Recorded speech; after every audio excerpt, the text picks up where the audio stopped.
All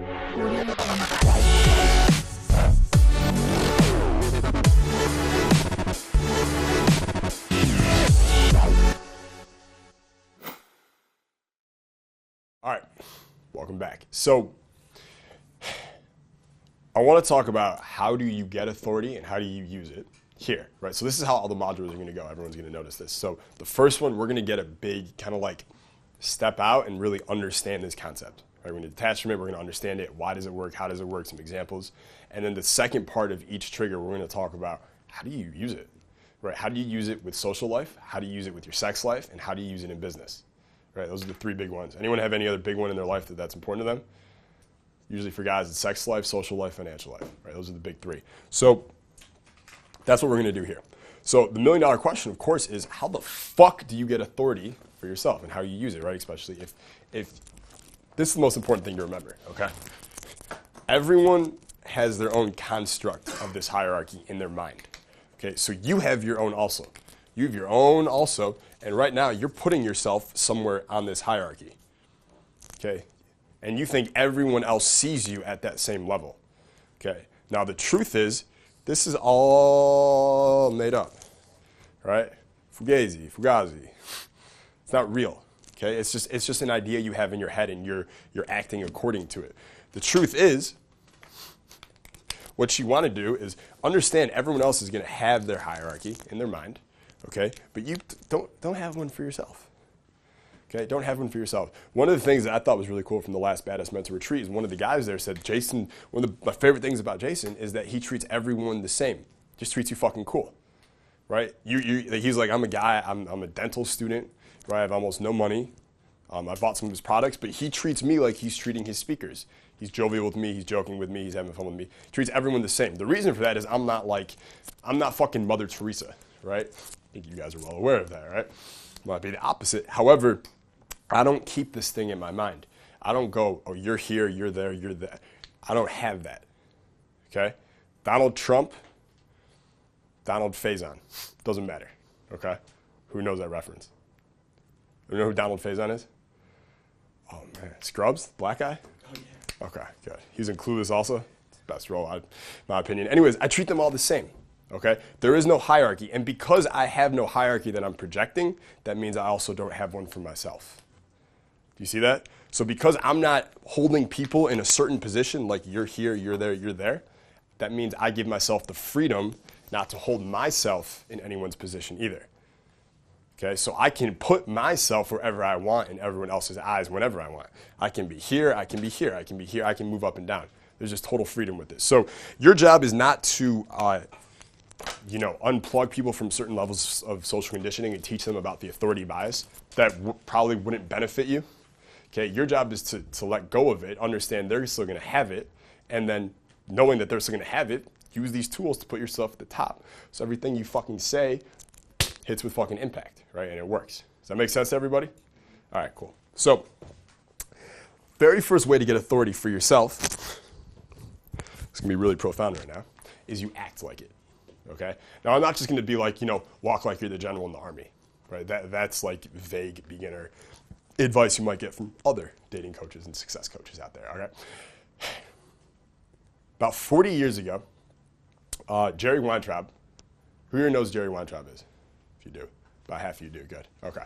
So Jerry Weintraub was he was a producer. He was a music manager. He took Elvis out on tour. He took Sinatra out on tour. He took John Denver out on tour. He created John Denver. He produced Ocean's 11, Ocean's 12, Ocean's 13. I don't know what he was thinking with 12 and 13. 11 was fantastic. He was a really smart guy. He was a fucking power influencer, all right, at his core. And he was a natural power influencer. So in the 1970s, he'd taken Sinatra out on tour, and he's getting like chummy with Vegas, right? This is like new Vegas that's coming up. And he decides that he wants to do this big Hawaiian luau show in Las Vegas. Now, no one had ever done a Hawaiian show at all before. It was like a brand new idea, and he's like, we're going to have fucking 10 Hawaiian girls with their fucking grass skirts and their titties and coconuts, right? We're going to do the whole luau thing. We're going to do it inside. I don't know if it was at the Sands Hotel or whatever it was back then, or Stardust. But there was a TV character that he wanted to get to be the star of the show, and he was dead set on this guy. Now, at the time, no one in Vegas or in TV knew who Jerry Weintraub was, right? He has no authority in their construct. But he wants to get to this guy who's at like the biggest TV star at the time, and he wants to talk him into, hey, leave your comfortable job here in New York and come to Vegas to do a Hawaiian luau show with a bunch of Hawaiian bitches with coconuts on their titties, okay? And leave everything you have at home just to do this, okay? That's not like the best proposition ever. A lot of money involved if you could get it, but it's cool, right? So he tries to get in touch with the guy's people, no one calls him back, right? He calls again, no one calls him back. So what does he do? Does he stop? No. He flies to New York. He goes to where the filming place of this guy's show is. He goes backstage, okay? Goes backstage. Before he gets there, though, he looks around and he sees that the actor's office is right there, or excuse me, his door, right? His name's on the door. There's 2 security guards that are in the hallway blocking the entrance to his door. So all that stands between him and the guy he needs to talk to, 2 security guards. What he does is fucking brilliant. He finds a clipboard with some papers on it by itself, all right? So he grabs the clipboard like this, dusts himself off, makes himself look official. He goes up to the 2 security guards and he slaps them on the shoulder with the clipboard and he goes, hey, how's it going, man? They're like, good. And he's like, everything going well here? You happy with your job right now? The guy's like, yeah, like everything's going well. He's like, all right, good. We've been talking about you. We think you're doing a great job. The guy's like, well, thank you. I appreciate that. He's like, yeah, man, keep it up. Walks right by him. Walks right by him, goes into the room, talks to the guy, nails down the deal. Pretty fucking brilliant, right? Guy's a genius, dude. What did he do, though? What did he do? He acted like he ran the place. He acted like the authority, right? And this guy here, again, mental heuristic, mental shortcut, isn't asking himself, do I know this guy? Do I recognize his face? Where are his credentials, right? He's not looking for all these little things. He's just like, clipboard, seems official, asking me how my job is doing. He's acting like he's my authority, so I will submit to him, which he totally did, right? It's pretty fucking scary if you think about how like you can mind fuck anyone that easily. Okay? So he acted like it. That's how you act like it. You don't just put your shoulders up and act like you're like, you know, a Marine or whatever, right? There's, in every situation, there's certain things. In that situation, a clipboard is correct, right? Another thing that we do a lot of times is, let's get you guys in a secret, it's just really funny. When I do big events, I usually have one security person with me, half because it's smart to have security. There's 300 guys there, things can get rowdy. But the other half is it's like a status symbol, right? So we do it. It's a total, it's a power influence thing, okay? But if there's any point where it's like I got to get out of there at a certain time because I got to go be filming something in the room or something like that, which happens a lot. So let's say I got to leave by 7:30 after the event is over, and at 7 p.m. that's when it's done. And I get bull rushed right when I'm done. There's 50 guys surrounding me, right? It's hard to get away normally from 50 guys who I want to help and I want to hear the questions, I want to help them and everything. So what we do is if the security guard comes up to me and he's like, Jason, you got to go at 7:30, it's time. They kind of ignore him, even though he's dressed in like a security guard suit. They still kind of ignore him. They think they can ask questions. But instead what we do is we take this little earbud thing. You guys know that earbud that security guards wear and it wraps around here? It's like Secret Service. You guys know what I'm talking about? So he puts that in his ear, puts it in his pocket, not connected to anything. Okay. Now he comes up to me, says the same thing, and he puts his finger on his ear and he goes, okay, yeah, Jason, we got to get out of here. They need you right now in the filming. Everyone disperses. It's absurd. And he's like, dude, after that, I started putting it in my ear everywhere I go with the black suit on. And I just like, if there's a line for a buffet or something, I'll just walk to the front. I'll be like, excuse me, excuse me, excuse me. And everyone just clears the fuck out of the way. It's cleared out of the way because it seems like an authority. All right, it's fucking brilliant. Fucking brilliant. So what is one technique or one way that you can use this with your social life? All right, with your social life.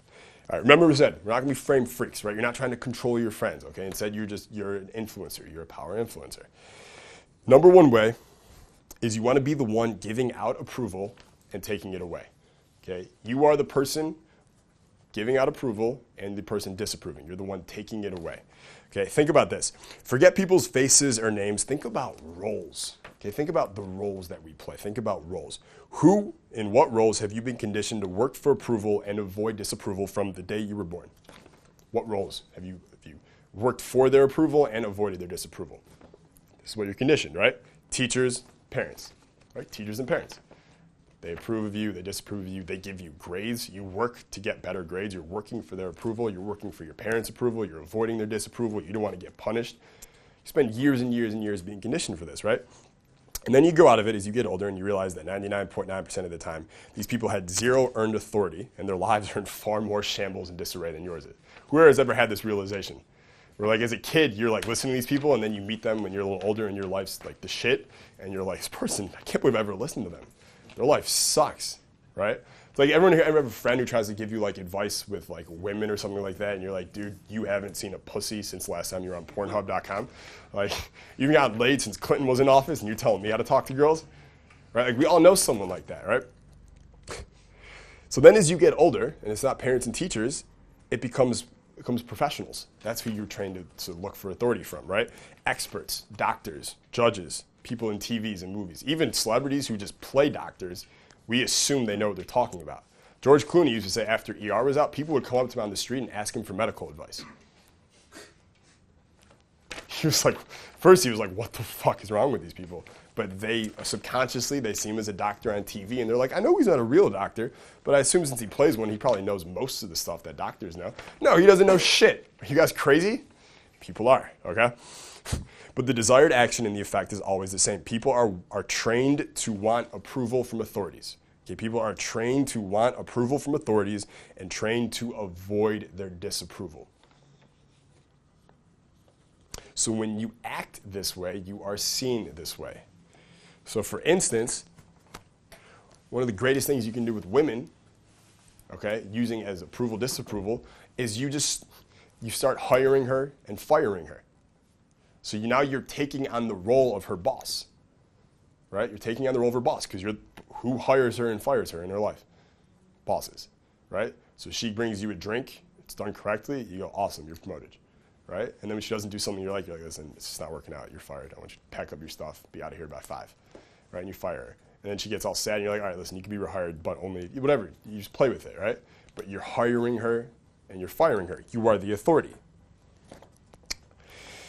My favorite lines, one of my buddies used to always say to girls, whenever he was talking to them and they ever did anything he liked, maybe they were, I don't know, they went bungee jumping. There was something they were afraid of, and they're telling him this whole story about how they overcame their fear, and they mustered up all their courage, and they did it. They tell this whole story, and he'll look at them and be like, that's awesome, 3 points for Gryffindor. Right, with a smirk on his face. He loved Harry Potter, right? That was like his also little test to see. They know what Harry Potter is, right? Everyone here knows what Gryffindor is, right? 3 points for Gryffindor. It's hilarious, right? And then you start taking away points later. Minus 10 points for Gryffindor. Use teeth with the blowjob. Minus 20 points for Gryffindor, right? And you can go back and forth with it. But that's what he would do. It's funny, right? And she's laughing, but what is he really doing here? He's the authority. Yeah, he's slowly just putting in that role of the authority, right? So what's another way to use it with women? So one of my favorite ones, right? You pace her reality. You show you get women on such a deep level, and you tell her about herself, right? If you can tell a woman more about herself than she can even verbalize, she sees you as the ultimate authority on her life. You know more about her than she does. You call it pacing her reality. So if I say to a girl something like, you have like a pretty high sex drive, don't you? Like when you're with the guy that you're attracted to and comfortable with, like you want to fuck him all the time, don't you? Now, every girl, is that true for most girls? Of course, right? Of course that's true. But because you verbalize it and you say it, she's like, holy shit, this guy knows secrets about me. He knows secrets about me, okay? So this is you demonstrating and understanding her reality, skillfully asserting yourself as an authority on women, right? You be the authority on women. Tell her about herself. Tell her how certain women are. One of the greatest things you can do, especially as you get, when I was like 21, 22, 23, 24, this shit didn't matter. Because most of the girls I was sleeping with at that time were those same ages. But as I get older, I started to realize that like if you can be an authority on like, not even authority, but you can just have an intelligent conversation and have really good ideas and input and advice on their shoes, right? Like understanding women's shoes or handbags and stuff like that, which women think about. Like, I'm pretty sure like half their brain is just dedicated to like shoes and handbags at this point. But if you can understand that, you can talk to them about that, like Christian Louis Vuitton, and like you can just throw out these names and like, a Chanel boy bag, like little things like that. They're like, holy shit, this guy knows more about, because that's what they're interested in. And if you know more about that stuff than they do, again, you're an authority. Right? She's going for a job interview. You're a power influence expert. You teach her one of these power influence triggers that she could use in her interview. You are an authority, right? And all of a sudden, every time you do it, you get jacked up higher and higher and higher on that hierarchy. So one I used to do with the high sex drive one, would be like, you have a really high sex drive when you're like attracted and like comfortable with the guy. Of course, when I say attracted and comfortable with the guy you just met, my hand is pointing at myself, right? That's subconscious shit, right? And she'd say, yeah, of course, how do you know that? And I'll be like, have you ever played Cherry Farms before? Cherry Farms, what's that? You don't know Cherry Farms?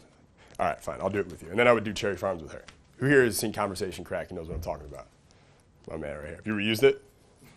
Does it work pretty well? It's not even fair, dude. So Cherry Farms is very simple. That's how I'd always bring it up. I'll just share it with you guys now. And you at home as well. All right, so Cherry Farms is, you do the whole thing I just said, and Cherry Farms goes like this. So I want you to imagine that you're walking down a street, okay? It's like a pretty afternoon, 70 degrees, it's breezy outside, fall, colored leaves, it's nice out. And you come to this farm. There's a white picket fence between you and the farm, and you can tell it's a cherry farm, just cherries everywhere. But there's this white picket fence between you and the farm. How high is the fence? She'll say 2 feet, 4 feet, 6 feet, 8 feet, whatever, okay? Whenever she answers, of course, now, okay, by the way, I'll tell you about this in a second. I want you guys to think about it as I'm doing this, also, how am I embedding myself as an authority here over her world, okay? So I'll say, how high is the fence? She tells me, and I go, it's interesting. Okay, let's continue. So now you're on the other side of the fence, and you're actually in the cherry farm. How many cherries are you going to take for yourself to take home? 2, 4, 100. Some girls will say all of them. So if they say a lot of them, I'm just always like, oh, you're trouble, I knew it. Right? You're trouble, I knew it. So they tell me how many it is, and I say, you're trouble, I knew it. And then I'm like, all right, final question. What about the farmer? She's like, what do you mean? What about the farmer? Obviously, you didn't think these cherries are growing by themselves. Like, the farmer comes out of his house, he sees you taking his cherries. How does he react? Right? And she'll say, oh, he's angry and he's screaming, or he doesn't give a shit because he's a weed farmer, so he's smoking weed, he's chill. Right? You'll get all kinds of answers. And then you're like, all right, cool. And then you ask her, do you want to know what all that means about you? She goes, yeah, okay, yeah, I want to know. Girls always love it when guys tell them about themselves. It's one of their favorite topics in the world, of course, is themselves. But this is a really good way to do it and embed it with an attraction thing and with you as the authority. So she goes, what is it? What does it all mean? All right, so how high the fence is actually a metaphor for how ambitious you are and how likely you are to achieve your goals. Right? Some girls, they like to say, like, if they see the fence is 10 feet high and it's even higher than they are, then they don't really think they can achieve their goals because they've set them too high. It's not really achievable, right? Some girls say that it's too low. If it's just 1 feet, and they haven't set their goals high enough, they're not really challenging themselves in life. So you said 4 feet, though. That's like the perfect height because you know that something is a challenge, pointing at myself again, right? You know something is a challenge, but you still think that you can get it. It might take a little work, but you can get this if you work for it, okay? You see all this subconscious shit there. It's beautiful, right? Now, no matter what she says, I'm going to say that about the thing. If she said the fence was 8 feet, I'd say girls who never reach their goals, they say 16 feet, and then the 1 feet. I'm just going to make it seem so it's the same for everybody, okay? So then after that, I'm like, so the cherries are actually one of the most sensual fruits in the world, right? And the cherries are actually a metaphor for sex, right? So however many cherries you actually took is how high your sex drive is, okay? So and let's say she said I took 10 cherries. I'd be like, I've done this with, like, I've had other girls tell me where they've taken like 1 or 2 cherries, and you can tell those are like starfish in bed, like super boring, no sex drive, just lay there like a fucking starfish, like SpongeBob SquarePants, right? Like, I'm glad that's not you, right? So now you're playfully disapproving her, right? I'm glad it's all you as an authority, okay? And I'll say, but you took 10. All right? I've only done this with 3 other girls before. I've actually had this game with them. Most I ever heard, I think, was like 6 or 7 cherries. So like. And she had a high sex drive, so the fact that you said 10 cherries just like makes you think that I'm gonna need, like, you're gonna have me fucking chained to the bed needing Gatorade and shit. Like, you're trouble. Like, I need to be careful with you. Okay? So tons of things going on there. And of course, I'm always gonna frame her as having a really high sex drive, right? So even if every other girl said 100 cherries and she said 10, I'm still gonna tell her that most girls say less. She has a high sex drive. Okay? Because if you tell a girl that's how she is, she's likely to just act that way anyways.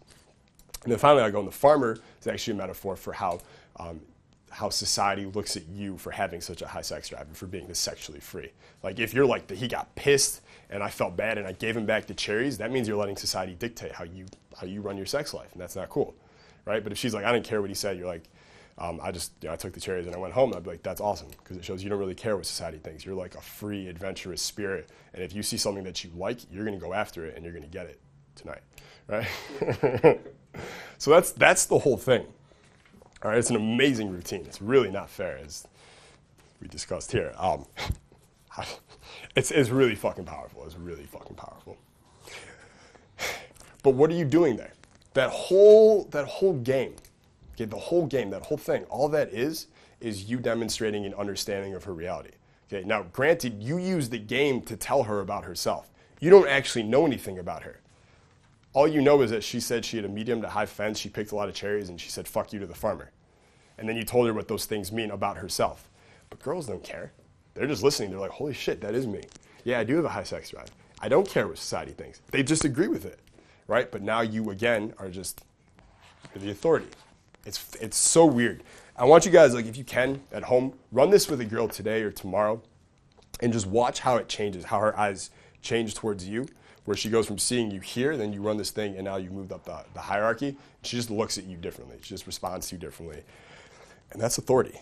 Okay, so what's one technique or way to use it with business and money, right, with financials? You want to wrap yourself in social proof from other authorities. Okay, you want to wrap yourself in social proof from other authorities. You do it online, do it in conversation, and position yourself accordingly. So, for example, if you've ever watched Tony Robbins, look at how he does this with his authority, right? Every story that he tells about what he does for a living isn't about, I do this for these people, I do that for those people. It's, 1990, Andre Agassi has this huge breakdown. They call me. I'm the guy they call. Right? I go to work with Andre Agassi. 2002, Serena Williams breakdown. I'm the guy they call. Right? Hugh Jackman getting ready for X-Men, was nervous, didn't think he could do it. I'm the guy he calls. Okay, he's not using examples from Fred the accountant. Okay, the only examples you're going to hear him use are celebrities, are famous people. Why is that? Because he's wrapping himself in authority. If he talks about how he changed Fred the accountant's life, he is subconsciously putting himself here on other people's hierarchy. Okay, but if he talks about Serena Williams, he's here. Andre Agassi, add to it, he's here. Hugh Jackman, here. You find out DiCaprio even works with him. Now he's up here. Okay? So that's the only examples he's going to use. He talks about Bill Clinton, right? He does the same thing. I do this all the time in my own marketing, right? I always talk about, look at the list of people that I've worked with who come to me for advice. Dan Bilzerian comes to me for advice. 18 million followers on social, whatever. He's creating stuff or he needs help with girls. He calls me, right? I have a Hollywood movie director who's a client of mine, right? New York Times bestselling authors, nightclub owners, and so on and so on. And I talk about that stuff all the time, right? You notice if I use testimonials and emails, they're usually not from just some guy. I always mention their title, and I'm going to make them sound as cool as possible because it makes me sound as cool as possible. I don't say, Billy whatever from Oakland, California. I say Billy, who owns two of the most prominent nightclubs in Oakland, California. Me and him were having a coaching session the other day, and et cetera. Okay? Does that make sense to everybody? So you're wrapping yourself in that authority. So you can do that in stories, right? So even if you're not working with prestige clients yet or whatever in your business, you don't have prestige customers, that's okay. Just tell stories. Like, for instance, when I'm up here, instead of me saying, you haven't fully thought something out until you write it down, what did I say? Warren Buffett says you haven't fully thought something out until you write it down. Do you see the difference immediately? Okay? Am I as smart as Warren Buffett? No. Most people aren't, right? But all I have to do is just tell you he said it, and now it's the authority is here with the thing, whatever the piece of advice is. But more importantly, because I'm saying Warren Buffett, it's the law of repetition, you just start to associate all of us at the same level. You start to associate. This is what Ty does. This is what Ty always did. This was his number one tactic is authority, right? Because he'll just tell you, this person said that person said this person said this. Every famous person, Helen Keller, Warren Buffett, Charlie Munger, right? Steven Spielberg. He'll just keep saying these different names until you don't know who the fuck said what, but you know that he's somewhere around their level as well because he keeps saying it. Okay, and you can do this with your friends. You can do this in normal conversation. You do it everywhere. Okay, but it gives you authority, and the more you do it, the higher up you go, the more power you have. And here's a bonus tip just to add the value to this. All right, so I want you to start making decisions for yourself, right? Little mini decisions made by the conscious, rational you all day long until it becomes natural for you. So this could be something as small as, let's say you're driving in your neighborhood. Who has ever been driving through their fucking neighborhood and they see their neighbor up ahead, he's walking his dog, right? And you're driving up and you see you're gonna be passing him in a second and you're wondering like, should I wave hello? Is this one of those things where we pretend like we don't see each other? Is he gonna wave to me? And then the last minute I wave back because he waved to me, right? Like, who has ever done anything like that? Thought about should I wave to him, right? It's so stupid, right? Fuck cares. So what I want you to do, for example, in that instance is, as an authority, as you're practicing this authority to make it a default setting for you, don't wait to see if he's going to say hi or whatever. Just decide, are you going to wave or are you not, and then just do it. Right? You're just going to assert yourself first. You're just going to decide for yourself, yes or no, and you're just going to go. You're driving, he's up there. Of course I'm going to wave. What's up, man? And I'm on my way. I'm not waiting for someone else to be the authority and tell me how to respond. I'm going to do it myself. All right? But those little mini decisions, those little mini commitments all day long, they add up. After a while, they become who you are. All right? So a couple important things to know about authority before we finish up this extremely valuable section. Number one, people are terrible at predicting how they're going to react to authority. Okay, Robert Cialdini in Influence talks about this over and over and over again. We're all sitting here in this room, and everyone's jazzed up on authority, and if someone came in here right now and told you to do something, everyone here would be like, fuck off, right? Clearly, right?